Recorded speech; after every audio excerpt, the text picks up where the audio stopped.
Hello, everyone. Prem Thakker here with Zeteo with another live chat. Today we have a very fun and interesting one.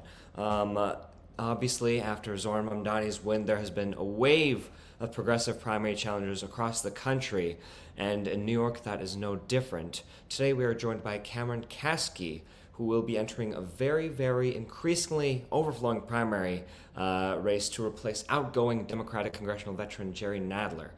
Cameron is a survivor of the Marjory Stoneman Douglas school shooting in Parkland, a co-founder of the March for Our Lives gun control movement that has swept the nation for years, and he has just launched a very unapologetically progressive candidacy in this race. His platform advocates for universal health care, cutting aid to Israel, and sanctioning Israel as well as the UAE for their complicity and involvement in genocide, abolishing ICE, an agency that is in fact younger than Cameron, who's 25 years old, and taking on AI oligarchs. So we are very lucky to have Cameron joining us today. We will be taking your questions throughout this conversation as well, so please don't be shy. But without further ado, Cameron, welcome. Thank you for joining us. Thanks for having me. You hit my top four policies, which I really appreciate, because some people who have talked to me were just pulling some less aggressive parts of my agenda, and I was like, yes, this is my position on this matter, and it's also kind of a lot of different progressives' positions. So this is the stuff I like to talk about because I think that there's going to be a lot of candidates who try to take sort of disguised positions on these issues without going all the way. So this was a primary race where before I started drawing more attention to it in the conversation, I think that the collective understanding as it pertains to cutting aid to Israel was going to be everyone's message was like, no, this is so bad. This is terrible. It sucks that this is happening. You know, we ought to wave a finger at Netanyahu and, you know, make this all about Netanyahu. Forget the fact that it's the entire government in the state of Israel that's like this. We're just going to pin this all on Bibi. And with ICE, I think we were going to have a lot of people talking about reforming ICE and talking about defunding ICE, but there's a difference between those things and abolishing. And as you pointed out, we had immigration systems in this country before, including systems that actually worked to make the process better for people. And ICE is not that. And ICE is very young. ICE just turned old enough to vote a couple years ago, and we need to get rid of it and replace it with something else. So I'm very excited to talk about the agenda, especially since, given that I am 25 and would be the youngest Democrat in, I think, the history of Congress, I have to explain to people what I have to offer beyond just here's who I am. And we're in a field and also just a political environment where a lot of people announce and start fundraising without being particularly forthcoming on their political stances. I don't have the luxury of just being like, hey guys, I'm me. Nice to meet you. Listen to my personal story. I have to fucking lead with policy here, you know? Yeah, so let's talk about that a little bit. Obviously, it's a gigantic primary. Maybe even more people will announce. There's at least, 10, 11, 12 people in there now. In a very simple way, without getting too much into policy, we'll get into that. Why you? Like, why, in essence, should someone even consider you when there's so many people on the menu for them? People they may already know better, let's say. Why should Yeah. they consider you? Well, I'm, as of now, from what I understand, it's hard to keep track given that there's more people in this primary than there are voters in the district and possibly in all of Manhattan. But I am, of the candidates of whom I'm aware, the Democratic socialist in the race.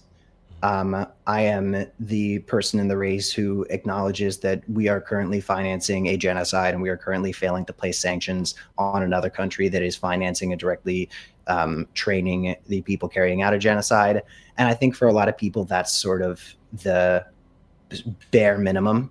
I think that if you cannot recognize what I believe to be the human rights atrocity of our time, a lot of Americans and a lot of voters, including in this district that does not get characterized as what I consider to be the very progressive district that it is, a lot of people are wondering what moral positions a politician will be willing to take across the board if they cannot take a moral position on this matter. And that, I think, is sort of what compelled me to get involved with this. Was I did not think this was a race where we would get somebody who was willing to go hard on the issues because of my identity as a Jewish person that is genetically coded into my DNA. I have the privilege and therefore responsibility to take principled positions on this.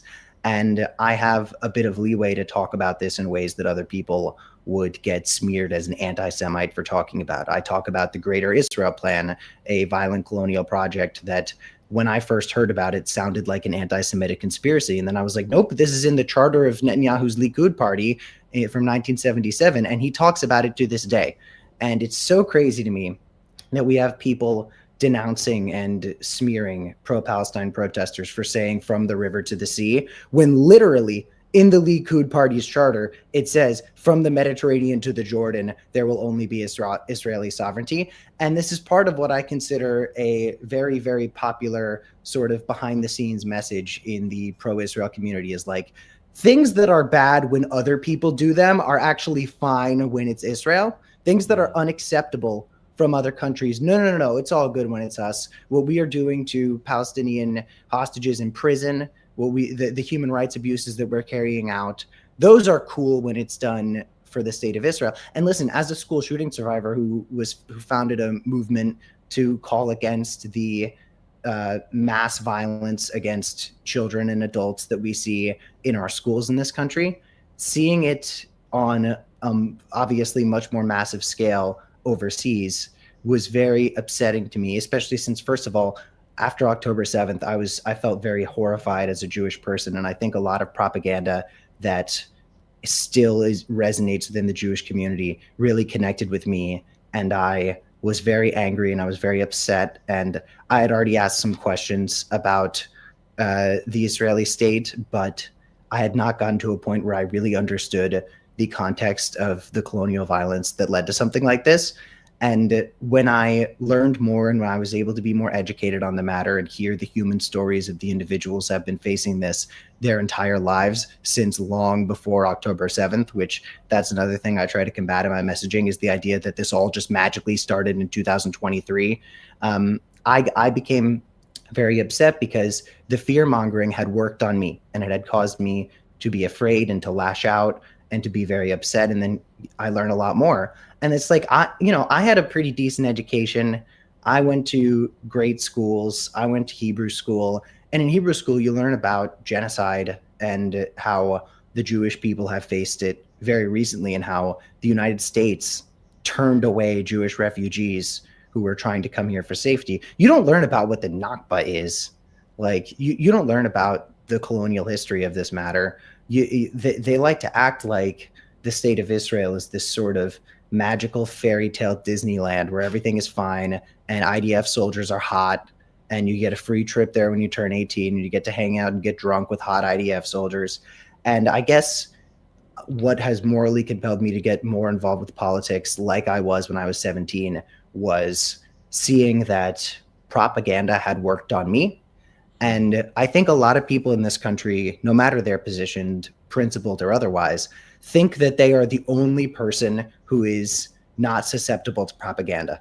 I talk to a lot of people who say that everything except for what they think is the direct result of propaganda. And I learned the hard way that even as someone who had spent a lot of time calling against mass violence that was manufactured by the United States, I had been the recipient of propaganda as well. So I saw this race and I recognized that there's enough people in this race, there's enough people in this district who believe in what is right here that I can win, especially since, as you pointed out, everybody and their mother is getting involved in this primary, and I am the only person in the actual left lane of it. So if they continue joining in and spreading out the vote even further, I can get the left to coalesce behind me, and we can take this seat that would otherwise go to a moderate and put somebody in there who's going to advocate for the things that I think a lot of people believe in. Got it. Foster Andrew Bell in Substack, I think, gives us a good segue here, where they say, okay, so he's anti-Zionist, but what else policy-wise? And there are a few policies that I definitely wanted to hit with you on.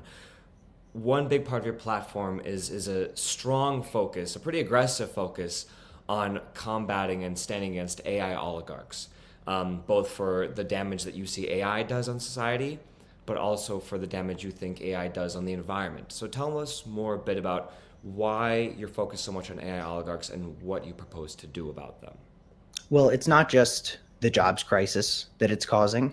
It is not just the climate crisis that it's causing as we approach climate change and as we approach what is going to be a serious issue with fresh water. which AI is sucking out of the ground, especially in the marginalized communities where the AI oligarchs are deliberately building these data centers. I believe Grok's data center is in a very black area, and I believe that they did that because they knew that there would not be representation fighting for there to be any accountability here. But I'm from a generation that is graduating with student debt into a job market that is being eviscerated by these robots that are not even very competent, by the way. AI does not work very well. And this job market's getting eviscerated. People are not getting entry-level jobs to give them a path to get decent benefits. And our American public health is being dismantled by RFK Jr. and Donald Trump. And there are going to be so many health crises in our lifetime. And there's going to be a lot of people who are not being provided benefits. And that's largely why I support Medicare for all. But all of these issues are tied to one another because they all can be directly tied back to the oligarchs who are trying to use their money and influence to oppress us. AI is a very important issue for me because it is threatening our social fabric. Young people, very young people right now, whose brains are still developing, are leaning on AI, not only for educational purposes that are ripping their critical thinking development skills away from them, but also for companionship. Sometimes, and very often actually, for romantic and sexual conversations. And Meta actually is going around trying to swat down any state level regulation to prevent these AI chatbots from having sexually explicit conversations with children. And if that is not enough to infuriate an individual in this country who wants children to be safe, I don't know what is. So I'm exploring different policy opportunities where we can legally make it hell to be an AI oligarch. I think that one basic example, and I think this is kind of a common sense solution. I know that common sense solution is something that everybody calls their policies, but I'm still going to do it. I think that any rising power costs that people are facing in their electricity bills because of nearby AI data centers, the AI company needs to be paying for that. There are Americans who are literally paying to lose their jobs. They are paying increased power prices for a company to try and eliminate their jobs. And I think that that is psychotic. So that's just one basic example. I think that we need protections for legislation that is being passed at a state level to regulate these things. And I think that taxing billionaires is a natural thing to talk about when you're discussing this, because AI right now is a tool of oppression for the billionaire class. So I want to get creative with these policies. I want to figure out ways to get in and disrupt. And I do believe that AI is a valuable wedge issue for Democrats in these midterms where they can change people's minds and win over voters who are otherwise disaffected. I think there are even Republicans who are recognizing this and starting to take positions on it as well, because it is I hate to try and make things too simple, but it is a robots versus human situation. And it is a robots versus human situation that is sucking fresh water up in the ground. Actually, right here in the great state of New York, they are building AI data centers on lakes, and they're sucking the water up and pushing it back into the lake, boiling hot and killing local wildlife. So the climate crisis is something that a lot of people in America turn a blind eye to, especially since a lot of the individuals who are already being affected by it right now are in the global south. They are dealing with the climate crisis in Africa, in South Asia, where the water wars are going to be an ever increasing issue. And I don't think your average American voter is particularly concerned with the human beings in the Ganges Delta region, but I am, and therefore I'm going to do my best with my platform and my position to advocate for it. So I'm talking in a lot of different directions here about a lot of different policies, but as I previously stated, this is all about oligarchs who do not think about the human element of this all. As a matter of fact, AI is their dream because there is nothing less human than artificial intelligence. You bring up sort of the cross-partisan appeal of taking on the oligarchs, specifically AI. Tom on Substack, and as a reminder, folks, please be sure to, whether you're on Substack or YouTube, to submit your questions. Tom on Substack says he knows that your passion on Palestine is genuine, since he listens to the Bulwark FY pod, but he's wondering how you'd respond when a lot of Democratic strategists are going to say, see, the recent elections show we should just talk about affordability. And I think this actually is a question I have too, because when I think of Zoran Mamdani's victory, for example, he and you probably agree on a lot of things. He often couched some of his arguments within the realm of 3 to 4 different ideas, such that, you know, when he was talking about Israel-Palestine, it was almost that he was being asked to talk about it, and he would have his righteous positions, but he was asked about it. You seem to be centering a lot of these issues, and so there seems to be a slightly different strategy that you guys are taking. So how would you kind of respond to Tom's question of just the fact that, like, sure, Zoran Mamdani can win, but he spoke so much about affordability first and foremost? Well, I'm nervous that Zoran's victory is going to turn affordability into something that a lot of Democrats who are not actually tackling the affordability crisis are going to use as a buzzword. I'm glad that affordability has replaced abundance as the buzzword, because if I heard abundance one more time, I would have needed to be admitted into a mental hospital. I am so sick of the amount of free press that Ezra Klein was able to get for his fucking book because everybody was talking about goddamn abundance. But listen, Zoran and I have different situations right here. There's only so much the mayor of New York City can do to stop a genocide that is happening overseas. It would be my job in Congress to work for this. So yes, Zoran should put the handcuffs on Bibi Netanyahu himself. And yes, there are different ways to combat both Islamophobia and anti-Semitism right here in New York City. But what I am running to do is represent the interests of the people in this district and the people all over the world in Washington. And therefore, I am focused on policies, that involve Washington. So tackling the affordability crisis is one of those things, and it's an important thing, but I don't want to use it as a buzzword. I actually want to go in and pick it apart and see what's lending itself to this. So for example, there are going to be Democrats talking about affordability without advocating for Medicare for all. Meanwhile, insurance rates are skyrocketing. And am I supposed to think that healthcare right now and the healthcare crisis that we face is not a huge part of the affordability crisis? AI as something that is getting rid of the job market, as something that's being used as a tool to make it so your children cannot get jobs when they graduate with student debt, is not part of the affordability crisis. I'm advocating for free public college and student debt relief. That is a way to tackle the affordability crisis. Zoran's policies were a lot about different ways to alleviate certain costs from New Yorkers on the day-to-day.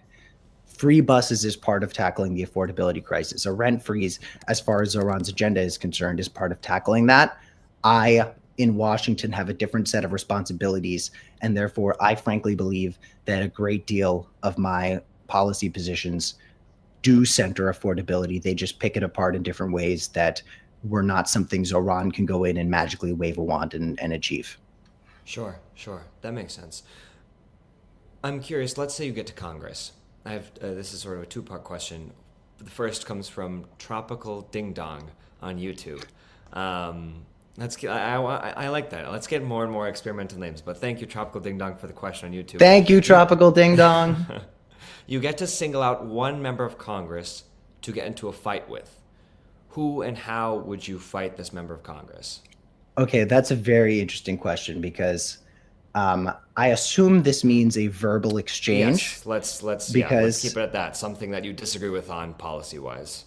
Mine, I must say, is a very easy ass to kick. So if I get into a physical, I would assume if I wanted to win a physical exchange, it would probably be with one of the Democrats that is over 90 years old, because that is the easiest path to victory for me in terms of a spar. But in terms of a verbal argument, I mean, I think the first answer is any Republican at all. I don't need to argue with Massey, so I guess I'm not going to argue with Massey. But any Republican is my answer. In terms of another Democrat, I do want to ask Dan Goldman, who is going to get his clock cleaned in the next primary in New York's 10th congressional district, whether that's by Lander or Aviles. I do want to ask him why he was hanging out in the Bahamas with Donald Trump Jr. at a crypto conference during the government shutdown. I do want to ask him why he voted to censure Rashida Tlaib. I do want to ask him why he seems to be operating very often as someone who is sowing seeds of division in the Democratic Party. And I want to ask him why he voted for Trump's crypto corruption bill, because I think that crypto is a terrible issue we're facing in this country. There is no meaningful value that it adds to the market. It is something that is used for illegal activity. It is something that cartels use.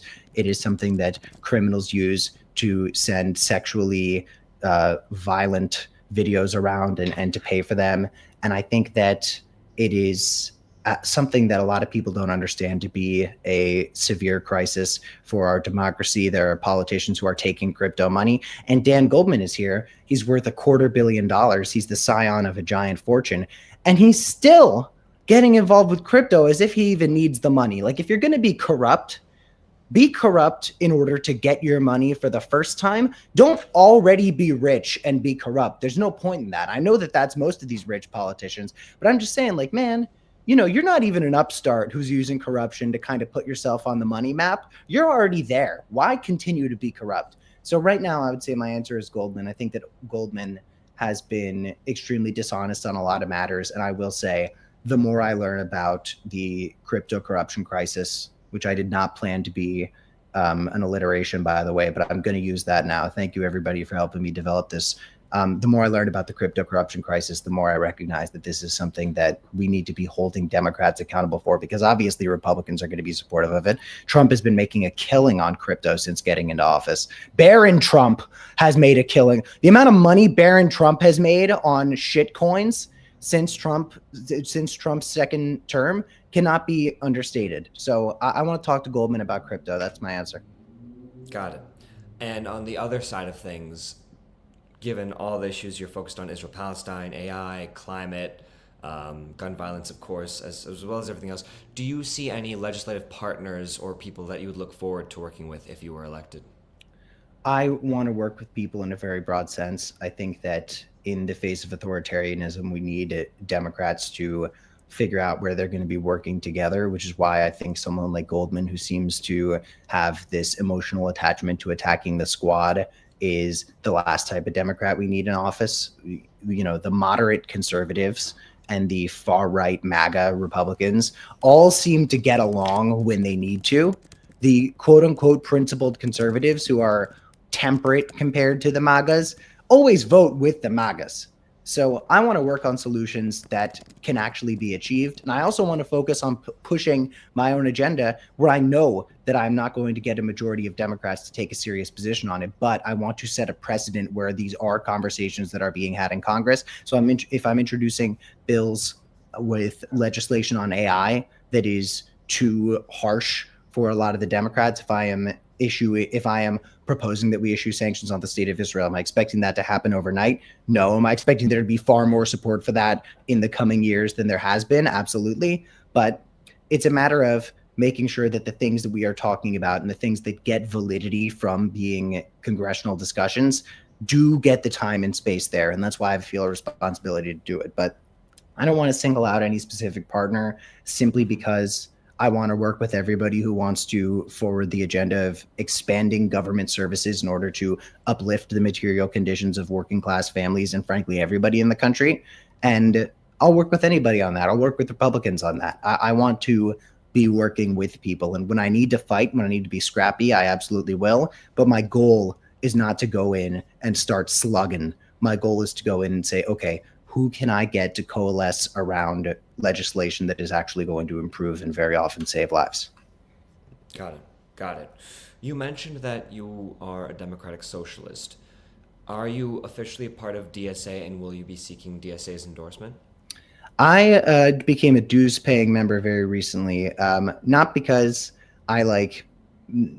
I necessarily wanted to ride their clout after Zoran won. I mean, I was stumping for Bernie Sanders when I was 19 years old. Bernie was getting hit for his gun control history, and he needed people who had been involved in the gun violence prevention movement to come out and be like, no, guys, we're good.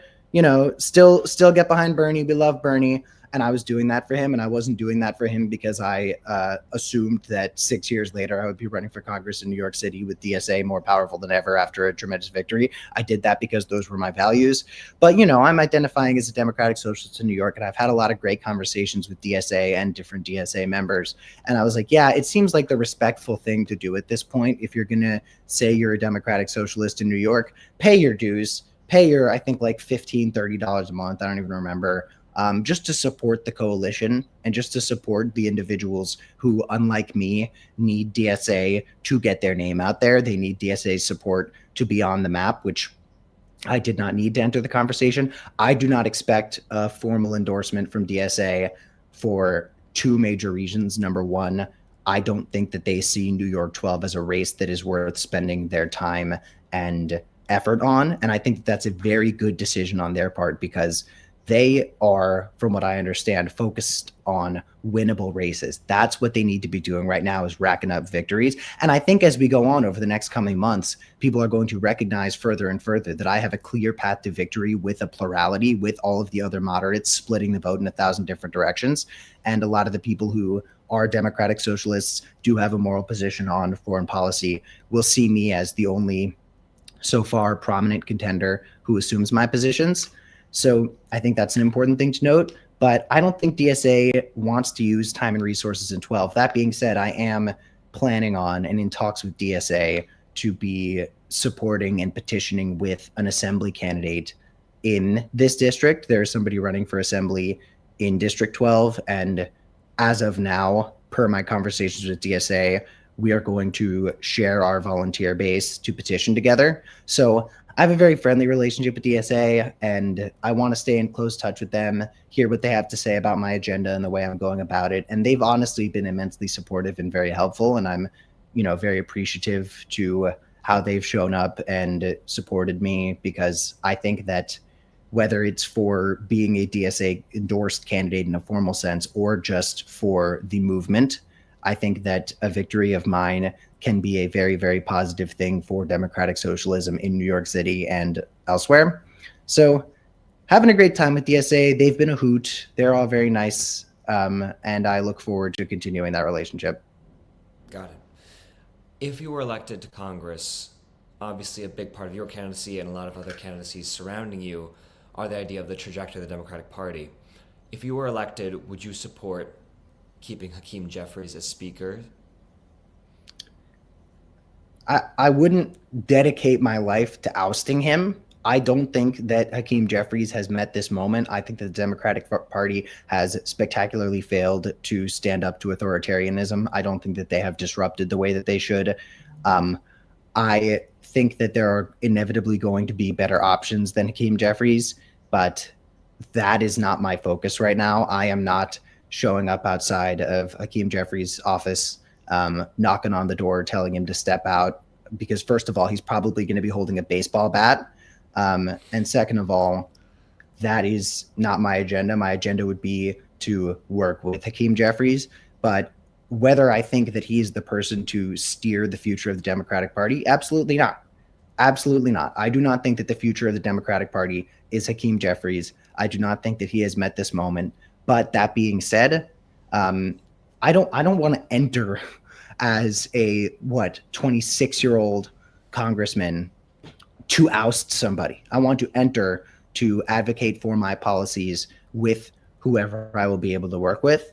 And therefore, whoever wants to lead the charge against our current leadership is welcome to. I'm not going to go out and start targeting people who want to chart a new path forward for the party, but it is not my place to go in and make those determinations. I have to prove myself. I am, as far as people in Congress go, basically a toddler who just said his first words, and children are to be seen and not heard. And therefore, I'm still going to make sure they hear me loud and clear, but I'm not going to be getting involved with figuring out who the next leader of the Democratic Party is. I plan to be a leader on my issues using my advocacy. I'm curious, you and I are both, are almost the same age. You're 25, I'm 27.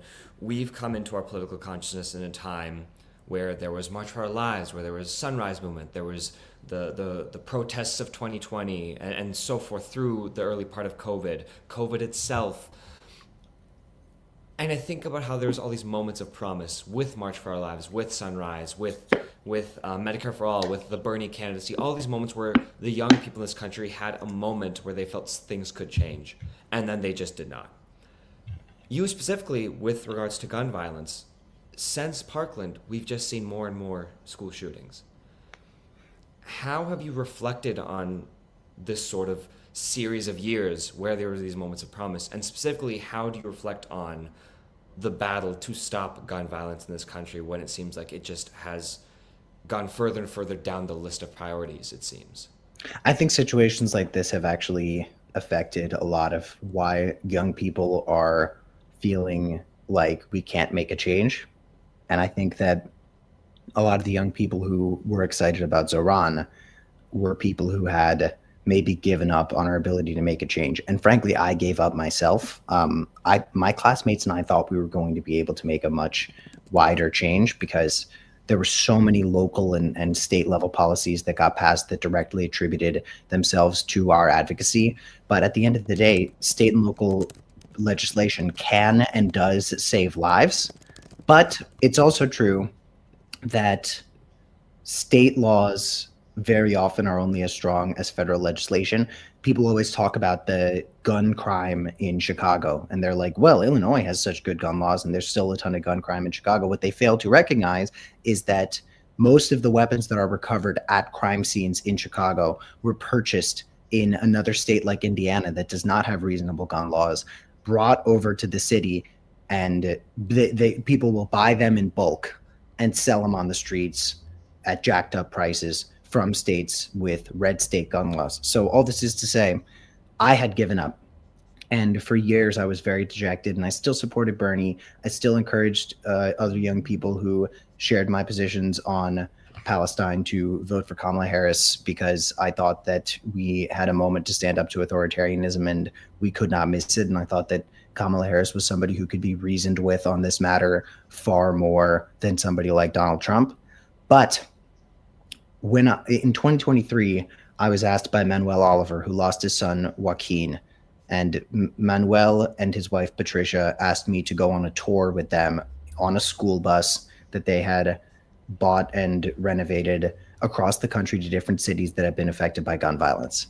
And we got on a school bus and went to cities that had famous mass shootings there, infamous mass shootings there. We went to different cities where gun violence was a day-to-day reality for them in a way that it is not the case in Parkland. I mean, Parkland would not have gotten the traction that it did if it were not a primarily white school and a primarily white community. We met people where gun violence doesn't exactly look like mass shootings to them. It looks like what they face every day from gangs, from police officers.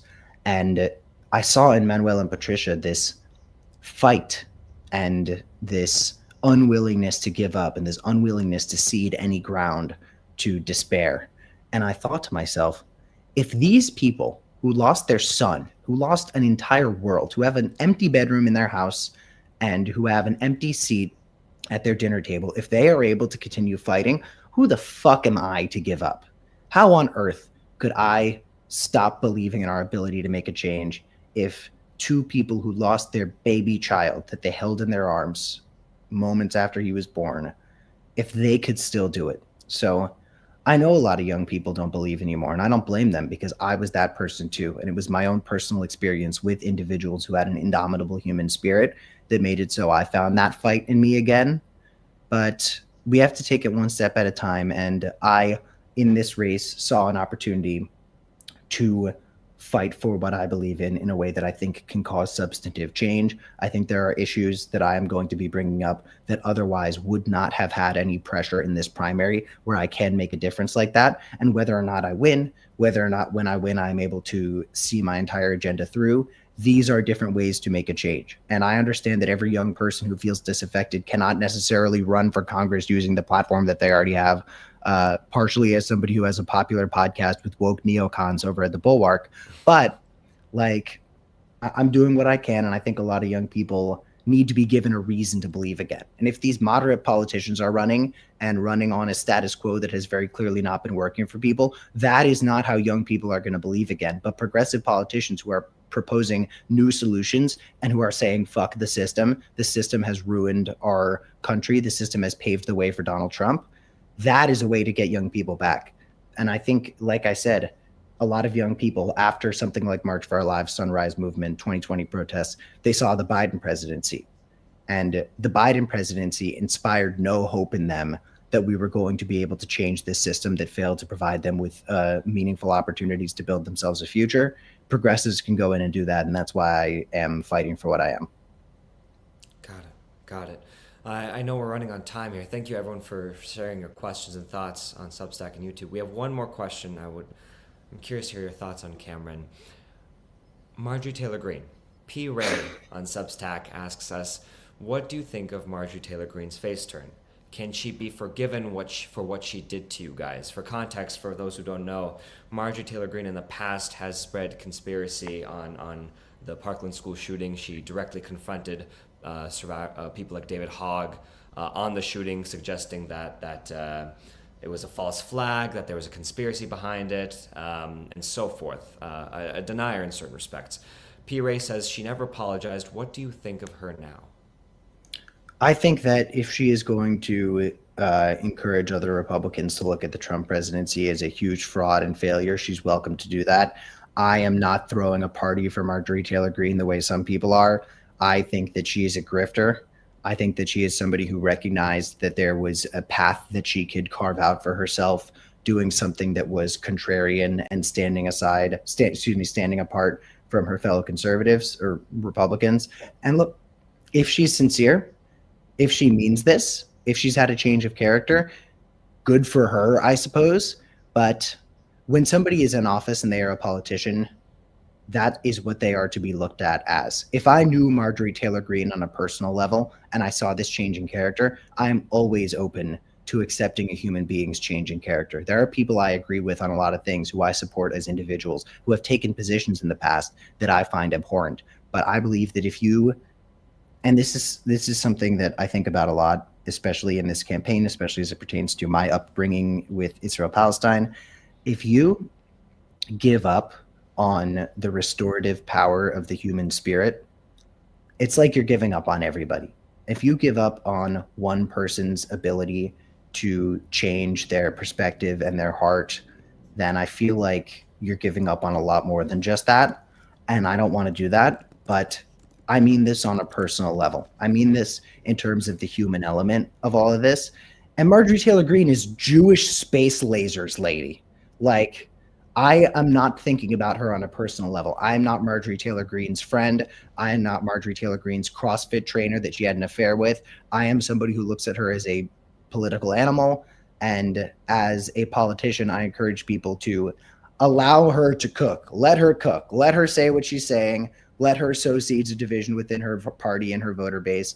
But I personally am not building a shrine to her like she's Vishnu in the corner of my apartment and talking about how great she is and how, you know, she and I are going to be moral, principled Goras together. Like, that's not how I operate. Got it.